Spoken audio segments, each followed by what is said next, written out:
to another story time with me, Miss Laura. How I'd like to start today is by singing you a new good morning song. It may even have 3 different languages. I hope you're excited because I definitely am.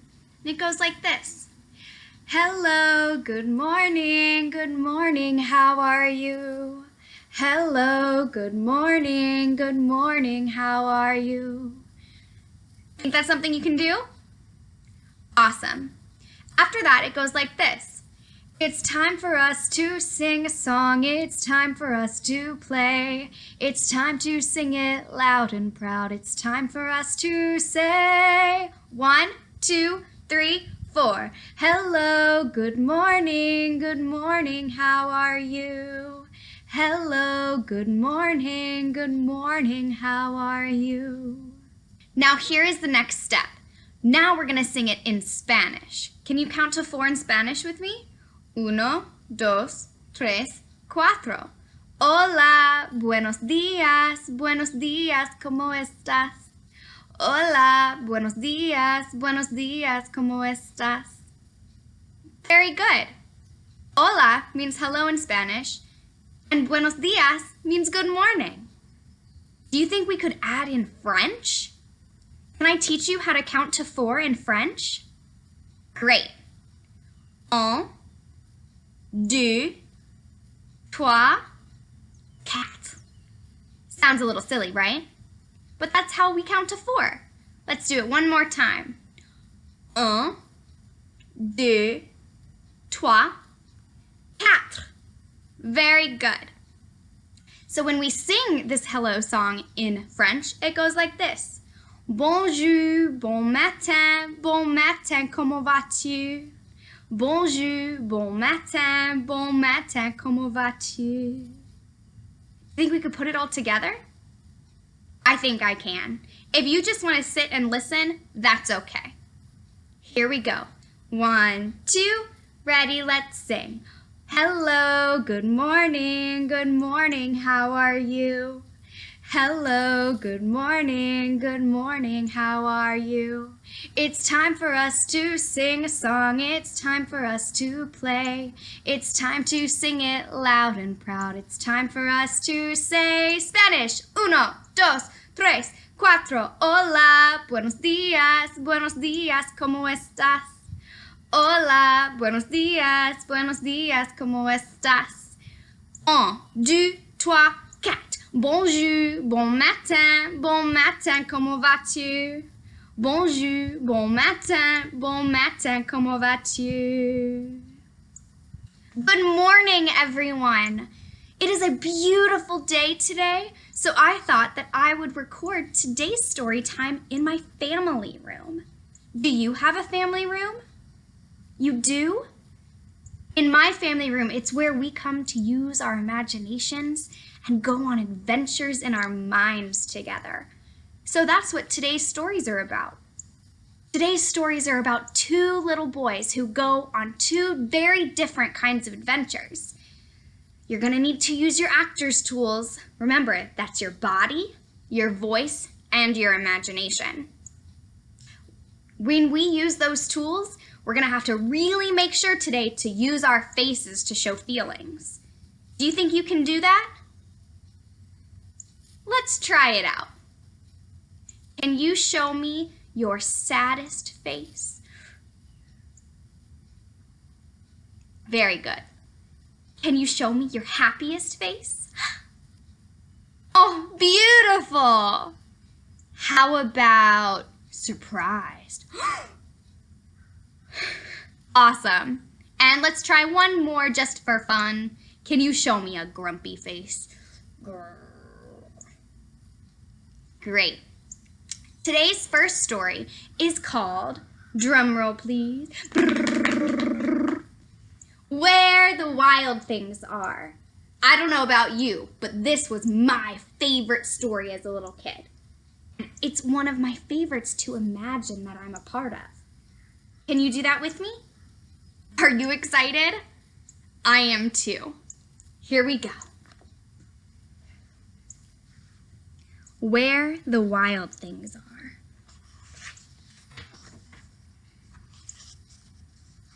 You see all those different colors? Green and blue and red and yellow, purple and brown and green. Whew. It's beautiful. I can't wait to show you the pictures. Where the wild things are. The night Max wore his wolf suit and made mischief of one kind and another.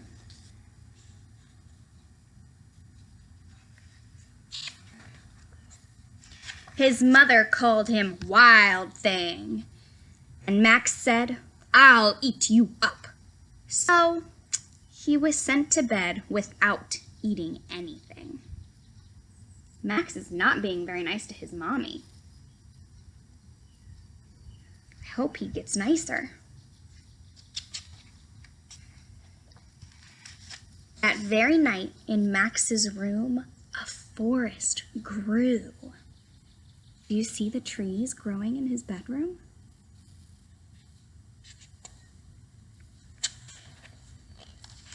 And grew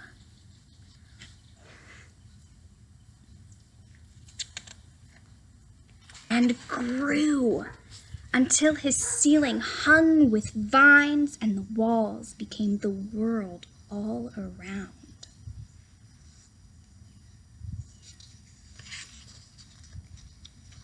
And an ocean tumbled by with a private boat for Max, and he sailed off through night and day. M-A-X, Max.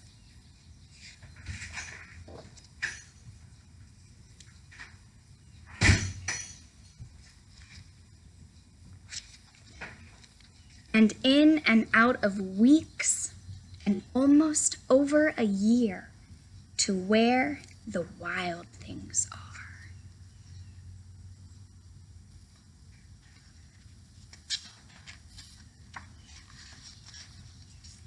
And when he came to the place where the wild things are, they roared their terrible roars and gnashed their terrible teeth and rolled their terrible eyes and showed their terrible claws. Let's count the wild things. 1, 2, 3, 4. 4 wild things.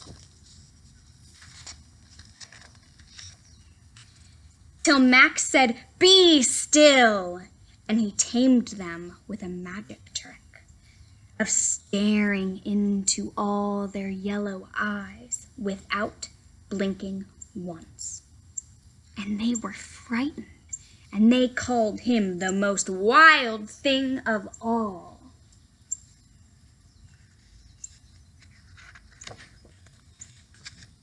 And made him king of all the wild things. "And now," cried Max, "let the wild rumpus start." A rumpus is just a fun word to say party. So they danced under the moon.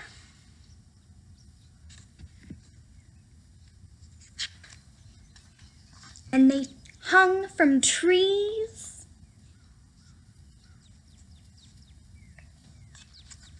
They marched through the forest.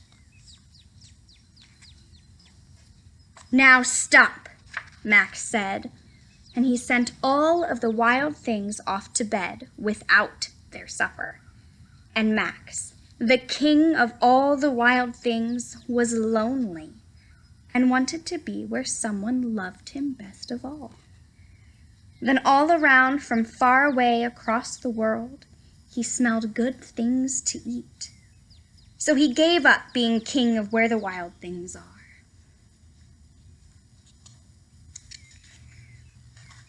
But the wild things cried, "Oh, please don't go. We'll eat you up. We love you so."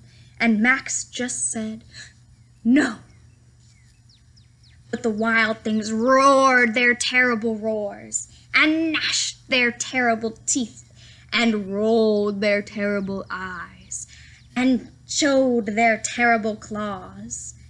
But Max stepped into his private boat and waved goodbye.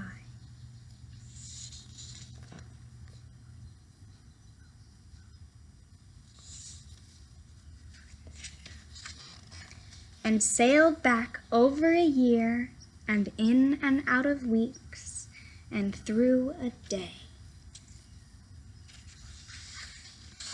And into the night of his very own room, where he found his supper waiting for him. And it was still hot. The end. It's a good one, right? It's all about using your imagination to go to faraway lands. Can we do that together now? Great. What I'd like you to do is I'd like you to sit crisscross applesauce. I want you to close your eyes. And I want you to imagine that there are big trees growing all around you. And you want to climb those trees and swing from them. Maybe you want to meet some wild things. And open your eyes. You're a wild thing. Can you show me your claws and your gnashing teeth? Can you roll your yellow eyes? And at the count of 3, I want you to make a big roar, just like the wild things in our story. Ready? Show me your wild thing body. Perfect. Here we go. 3, 2, 1. Roar! And shake that off. I want you to turn your face into a wild thing. I want you to scrunch up your eyebrows. And I want you to scrunch up your nose. And I want you to get ready to show me the scariest monster face. Are you ready? Here we go. 3, 2, 1. Awesome job. I think that was an awesome story and a great way to really warm up our imaginations and show what we can do. This week, I want you to try and imagine that every room in your house is a new place. Does that sound like something we can do? I think so too. You could even make a pillow fort or a blanket fort and pretend that you're in a cave on an island with some wild things. And make sure you have a little rumpus. Throw yourself a dance party at some time this week. Could be outside in the warmth, could be inside of your house, but make sure you and your grown-ups have a rumpus together. Sound good? Awesome. I think I'm ready for our second story. Are you? Great. This next story is called, Can You Guess Where We're Going? What do you see here? Is that a dragon? Just like when Miss Jade read to you last week. What color is the dragon? Purple. That's right. Great job. Are you ready? Me too. Can you guess where we're going?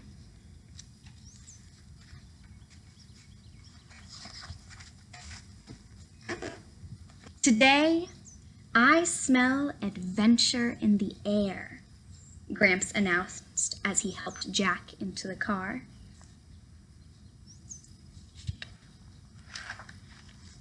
Jack grinned, and he tried to wiggle his nose. What kind of adventure do you smell, Gramps? Hold on to your hat, Gramps declared. We are headed for a very exciting place. Jack reached up and held on to his baseball cap. Can you guess where we're going? Gramps asked. I'll give you some hints. Hint number 1 is monkeys. Monkeys? Monkeys, Gramps replied. We'll probably see lots of monkeys where we are going today. Is it the zoo, Gramps? Cried Jack. They have monkeys at the zoo. Is that where we're going?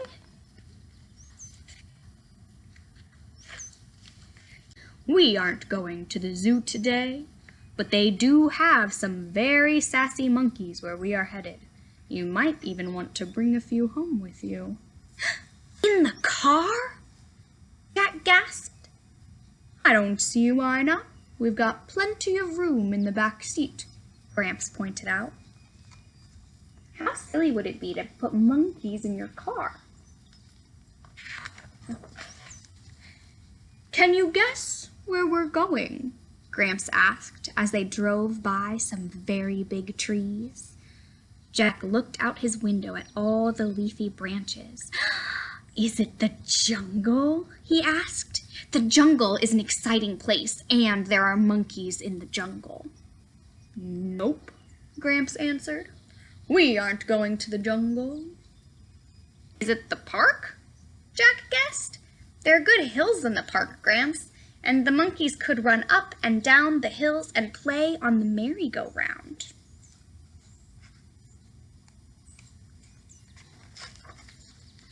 "Nope, we aren't going to the park," Gramps replied. "Besides, merry-go-rounds make monkeys dizzy, and there are only little hills in the park. There will be very big hills and mountains where we are going. Why, we could even bring a mountain home with us if you'd like." "A mountain?" Jack croaked. "I don't see why not," Gramps shrugged, "as long as we tie it down well."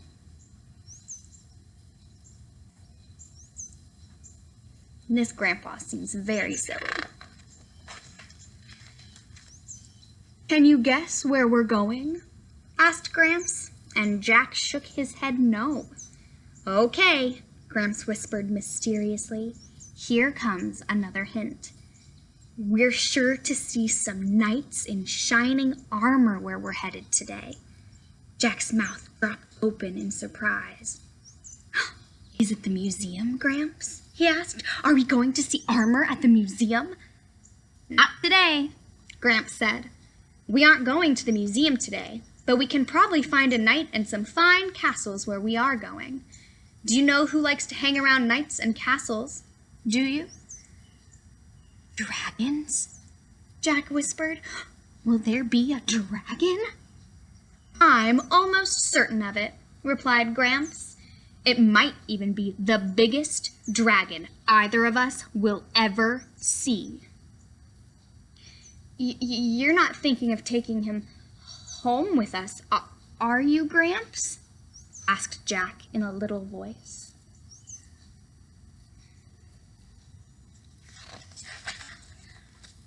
"I don't see why not," Gramps replied. "We'll just make him promise not to breathe fire on my hood. You know how fiery those dragons can be."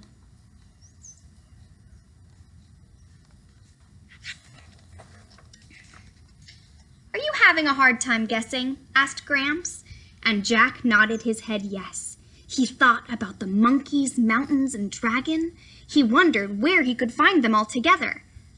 "It's a hard one," Gramps agreed, "about as hard as a turtle's shell, which brings me to my next hint." "A turtle's shell?" "Could even be more than one," Gramps told him. "Yep, those kinds of fish where we're going to be too." "The aquarium!" Jack cried. "Are we going to the aquarium, Grandpa?" "No, we're not going to the aquarium today," Gramps replied, "but we will be able to see fish, turtles, and even sharks where we're going. Do you think we should bring home a shark?" Jack shot Gramps a worried look. "Would you bring a shark home?" "You're probably right," Grandpa agreed. "The sea turtles would be more fun anyway. It'll be a little tight, but we can probably fit a couple of them right here in the front seat." "Sea turtles right here?" gasped Jack, looking down at the seat. "Why not?" Grandpa winked.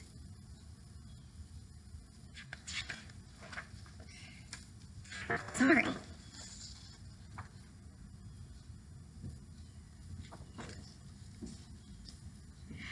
As they approached a movie theater, Grandpa slowed the car. Ah, just the hint I was looking for.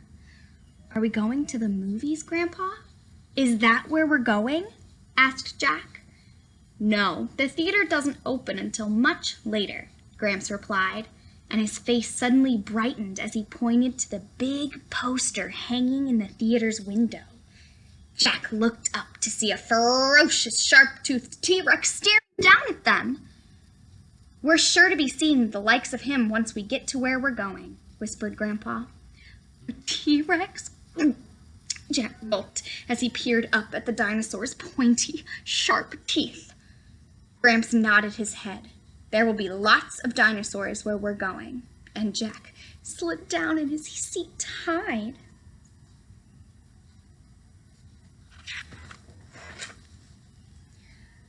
That old T-Rex is a feisty one, Grandpa muttered. He might be a little tricky to take home. We'll probably have to squeeze him in the trunk somehow. Jack closed his eyes and he began to worry that he would never guess where they were going when he heard Grandpa's stomach begin to rumble. Must be time for a snack, Gramps said, which brings me to my next hint, cookies. Jack's eyes popped open and he thought about their favorite cookies and where they always went to buy them. The bakery, Jack called out excitedly as he sat up in his seat. Are we going to the bakery to buy some double chocolate chip cookies? Gramps laughed and shook his head.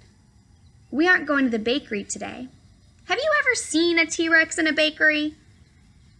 There may be some delicious cookies out of the oven where we're going.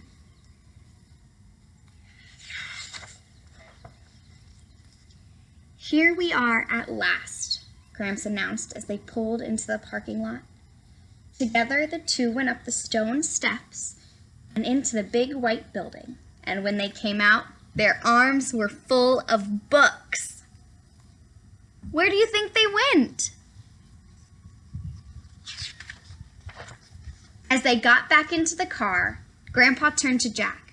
Can you guess where we're going now? Jack wiggled his nose and sniffed the air and looked at Gramps and grinned. Hold on to your hat, Gramps. I smell adventure in the air. What kind of adventure do you smell? Grandpa asked, and Jack looked at all the books on the back seat. We're going to a very exciting place, he exclaimed. A place with monkeys and mountains, sharks and sea turtles, cookies and castles, dragons and dinosaurs. We're going home.